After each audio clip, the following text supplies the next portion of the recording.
Hello, we'll be starting with our new subject, that is design of structures. As we have discussed in previous two sessions, the subject is divided into basically two parts. The first one being RCC and the second one being steel. Now to study RCC, we'll be referring IS code, that is IS 456-2000, and for referring steel, we'll be using IS 800-2007. The mentioned are the chapters that we'll be dealing with. In RCC portion, the first chapter that we'll be dealing with is beams. Beams are classified into three parts, that is single beam, doubly beam and T-beam. We'll go in detail in the next coming lectures. The next chapter will be of development and length and shear reinforcement. Then we'll move forward to columns. Then footing, that will be a foundation, that is divided into two subtopics. First one being isolated and the second one being combined footing. And the last portion under SEC will be slabs. Now slabs are divided into two categories, one-way slab and two-way slab. This whole portion of us falls under RCC category.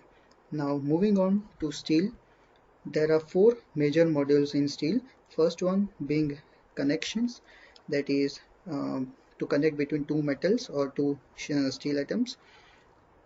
The first one being bolted connections and the second one being welded connections. These are both different chapters in the module named connections. The next module will be of tension members, then compression members in both corresponding to steel, and the last module will be of column and beam joint. This portion will be covering in steel part. Now moving on to the loads that we will see in this subject. Till date you have undergone various type of loading systems such as a point load system, a UDL, that is a uniformly distributed load system, or a UVL system, that is a uniformly varying load system. But regarding design perspective, the loads are classified into three main categories.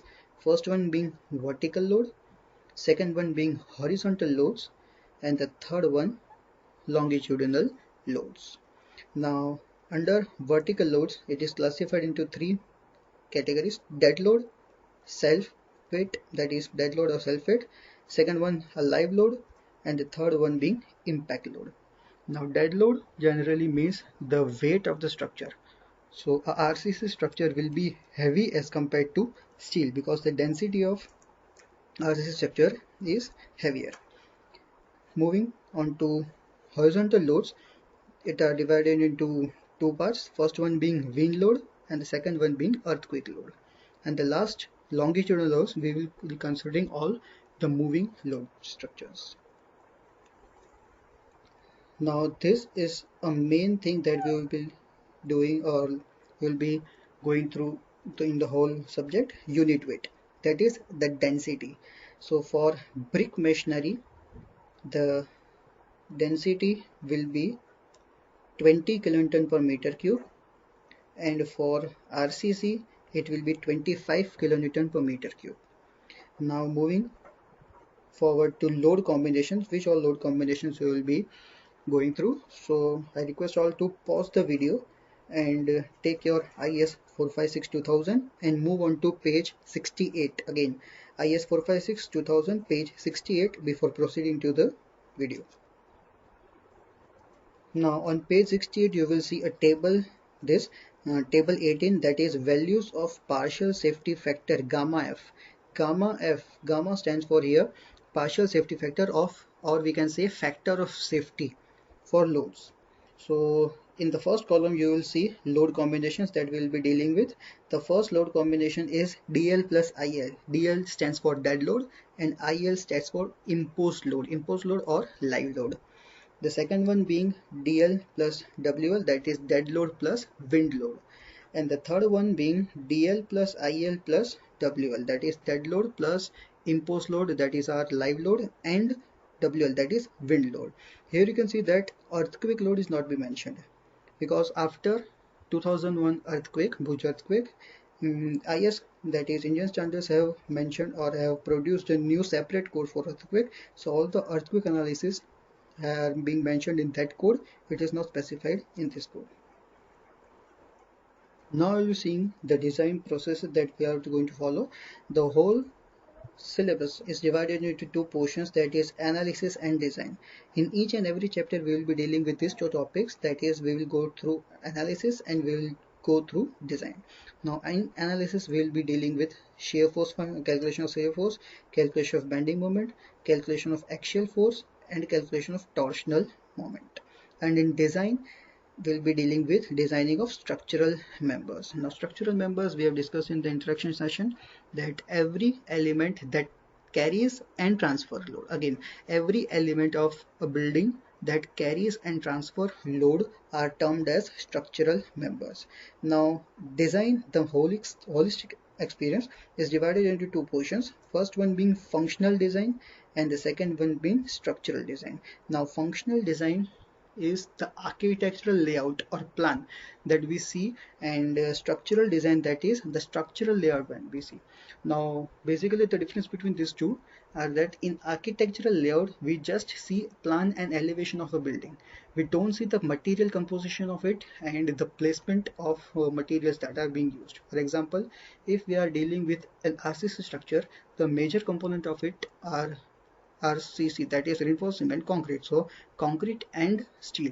So in this functional design or architectural design, we don't see any steel bars or the material that is being placed in the building. In structural design, it is compulsory to put or mention the bars that are structural steel used and the material composition that is used for concrete. Now design philosophy, this is a major theory introduction portion as perspective of GTU or GTU examination. So design philosophy is basically divided into three parts. The first one is limit state method. It is the most important method. We will be dealing with this, or we will be dealing with the entire chapters. We will be going through using this method. The second one is working stress method. This is an obsolete method. That means you can refer the code name. The code name is IS, that is Indian Standard 456, and behind that you may see a year mentioned. The year is 2000. So previous to that, means before 2000, the design was being done using working stress method, and after the publication of this code, the all designs of design of every elements are being done under limit state method. And the last one is ultimate load method. Now limit state method, for this you will be referring page number 67 of your IS 456. So the limit state method states that the acceptable limit for the safety and serviceability requirement before failure occurs is called a limit state method, and it is divided into two portions, that is limit state of collapse and limit state of serviceability. Now to view this method in brief, we'll move on to page 67. So request again to pause the video and take IS 456 page number 67 before moving forward. So on page number 67 you will see this kind of figure, that is section 5. You will see section 5 structural design, and in bracket it is mentioned that limit state method. We will be dealing with limit state method to deal with our design purposes, and in that case you will be see this numbering that is mentioned 35.2. This is called a clause. 35.2 means a clause number, and it refers to the topic limit state of collapse. So to read or to explain the code to others, you may specify that you have to refer clause 35.2 page number 67 of IS 456 2000. This is a technical term to view or to read code. So here we can see that it is mentioned limit state of collapse, limit state of serviceability. Under this category there are two different things, that is deflection and cracking. Now what is meant by limit state of collapse? Now let us assume that a load of 100 kilonewton is acting on an element. May that element be a beam, a column, or footing. Let a load of 100 kilonewton is acting on a beam. So if we design Exactly, by taking the load value as 100, it is termed as working stress method, means the actual load method. To design by the reference that is already mentioned or already given is known as working stress method. In limit state method, we take a factor of safety. For example, in RCC, we always take factor of safety as 1.5. Means if the load is to be, or the analysis gives us that a load of 100 kilonewton is applied, we will be designing for 100 into 1.5, that is 150 kilonewton. So for the design span means the durability of the building, means a building is designed for 35 years. So during this 35 years, the building should withstand its properties. That is, it should be serviceable. You can see here in clause 35.3, it says limit state of serviceability, means the ability to serve. Building is made, or construction is done to serve basically two purposes, for residential or commercial or industrial. So the purpose of building will be that people may come as a shelter or for workplace. So So here you can see two criteria is mentioned, that are deflection and cracking. Means a building should allow deflection and cracking in it, but it should not collapse. Means deflection and cracking are allowed in a building, but it should not collapse. This philosophy is known as limit state method.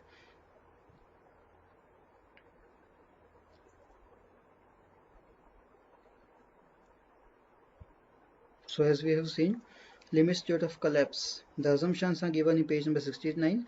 As IS codes are used in GTO examination also, you can write the assumptions directly from the code itself, so it is not to worry about. Limit state of serviceability, it is based on two things, that is deflection and cracking, and the third one being limit state of shear, that will be seen in the upcoming lectures. Gamma m, that we have discussed, it is factor of safety, which is considered as 1.5 for concrete and 1.15 for steel. Now the grade of concrete are basically considered from M10 to M80. Here M stands for mix, that you will be seeing in your subject named CT, that is concrete technology, and 10 is the strength, which is mentioned in Newton per mm square. So 10 Newton per mm square to 80 Newton per mm square strength concrete we will be dealing with. And regarding steel, it is basically divided into four portions, but as per our syllabus we'll be dealing with only three, that is Fe 250 steel, which is also known as mild steel. The second one will be Fe 500 steel, and the third one will be Fe 415. This steel we will be dealing in most of the cases, so remember Fe 415 steel, or it is also called HYSD steel. HYSD means high yield strength deformed. Again, the full forms are also being sometimes asked in your GTO examination, so remember it. HYSD again stands for high yield strength deformed.